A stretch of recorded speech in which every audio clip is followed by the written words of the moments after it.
ತಂದೆಯವರಿಗೆ ನಿಮ್ಮ ಹೆಸರು ಹೇಳಿ ಸರ್. ನನ್ನ ಹೆಸರು ಪವನ್ ಕುಮಾರ್ ಅಂತ ಹೇಳ್ಬಿಟ್ಟು. ಯಾವರು ಸರ್ ನಮ್ಮದು ಬಂದ್ಬಿಟ್ಟು ಸಾಸವಹಳ್ಳಿ ಅಂತ ಹೇಳ್ಬಿಟ್ಟು. ಎಲ್ಲಿ ಯಾವ district? Davanagere district sir. So ನಿಮ್ಮ ಅಪ್ಪ ಹೆಸರೇನು? ಶಿವಯೋಗಿ ಅಂತ ಹೇಳ್ಬಿಟ್ಟು. ಎಷ್ಟು ಏಜ್ ಅವರಿಗೆ? 56 ಇಯರ್ಸ್ ಸರ್. ಅವ್ರಿಗೆ ನೀವು ಹೇಳಿದ್ರೆ ಈಗ ಡಯಾಲಿಸಿಸ್ ಅಲ್ಲಿ ಇದ್ರು, ಮೆರಿಕಲ್ ತಗೊಂಡ್ಮೇಲೆ ಡಯಾಲಿಸಿಸ್ ಹೊಟ್ಟೋಯ್ತು ಅಂತ. ಹೌದು ಸರ್. ಬ್ರೀಫ್ ಹೇಳಿ, ಯಾಕೆಂದ್ರೆ ಎಷ್ಟೋ ಜನ ಕಿಡ್ನಿ ಪೇಷಂಟ್ಸ್ ಒಂಥರ ಕಾನ್ಫಿಡೆನ್ಸ್ ಬರಬೇಕು.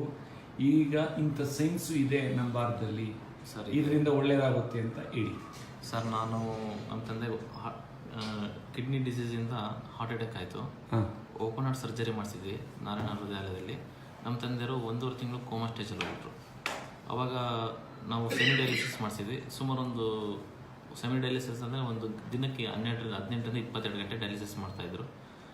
ತದನಂತರ 1.5 ತಿಂಗಳು ಆ ಥರ ಡಯಾಲಿಸಿಸ್ ಮಾಡಿಸಿದೆ. ಆಮೇಲೆ ಅವರು ಸ್ವಲ್ಪ ಸುಧಾರಿಸ್ಕೊಂಡ್ಮೇಲೆ 1-2 ತಿಂಗಳು ಅವರು ತುಂಬ ವೀಕ್ ಇದ್ದರು. 80 kg ಇದ್ದರು, 30 kg ಬಂದಿದ್ದರು. ಸ್ವಲ್ಪ ಸುಧಾರಿಸ್ಕೊಳ್ಳಿ ಅಂತ ಬಿಟ್ಬಿಟ್ಟು ಆಮೇಲೆ ಮಿರಾಕಲ್ ಡ್ರಿಂಕ್ಸ್ ಇದನ್ನು ಕೊಟ್ಬಿಟ್ಟು S3 S4 S5 ಮತ್ತು S3 S4 S5 ಮತ್ತು flax drinks, banana steam juice ಇದೆಲ್ಲ ಕೊಟ್ವಿ. ಇದು ಕೊಟ್ಟ ನಂತರ ನಮಗೊಂದು 6 ಮಂತ್ಸ್ 8 ಮಂತ್ಸ್ ತನಕ ಕೊಟ್ವಿ. ಆಫ್ಟರ್ 8 ಮಂತ್ಸ್ ನಮಗೆ ಮಿರಾಕಲ್ ಅನ್ನಿಸ್ತು. ಕಿಡ್ನಿ ಡಯಾಲಿಸಿಸ್ ಏನು ಮಾಡ್ತಾ ಇದ್ದಲ್ಲ, ಸಡನ್ನಾಗಿ ನಮಗೆ ವೀಕ್ಲಿ ಟ್ವೈಸ್ ಬಂತು, ಆಮೇಲೆ ಸಿಂಗಲ್ ಬಂತು, ಆಮೇಲೆ ಕಿಡ್ನಿ ಡಯಾಲಿಸಿಸ್ ಸ್ಟಾಪ್ ಆಯಿತು. ಇವಾಗ ನೆಫ್ರಾಲಜಿಸ್ಟ್ ನಾವು ಕನ್ಸಲ್ಟ್ ಮಾಡಿದ್ವಿ.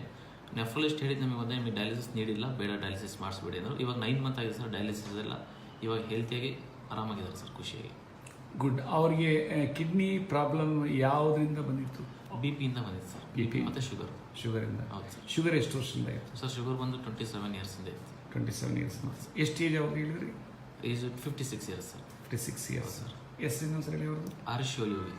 ವೆರಿ ಗುಡ್, ಥ್ಯಾಂಕ್ಸ್ ಅಪ್ಪ. ಯಾಕೆಂದರೆ ವರ್ಲ್ಡಲ್ಲಿ ಕೆಲವರಿಗೆ ಒಂದು ಸರಿ ಕಿಡ್ನಿ ಪ್ರಾಬ್ಲಮ್ ಬಂತು ಅಂದರೆ ನಾಗರಾವ್ ಕಚ್ಚಿದಂಗೆ ಅವರಿಗೆ ಒಂಥರ ಸೈಕಲಾಜಿಕಲ್ ಎಫೆಕ್ಟ್ ಆಗ್ತದೆ. ಆಮೇಲೆ ಇಡೀ ಮನೆಯವರೆಲ್ಲ ಟೆನ್ಷನ್ ಇರ್ತಾರೆ. ಈಗ ನೋಡಿ ನಿಮ್ದು ಕೇಳ್ತಾ ನನಗೂ ಎಷ್ಟೋ ಖುಷಿ ಆಯಿತು. Very good.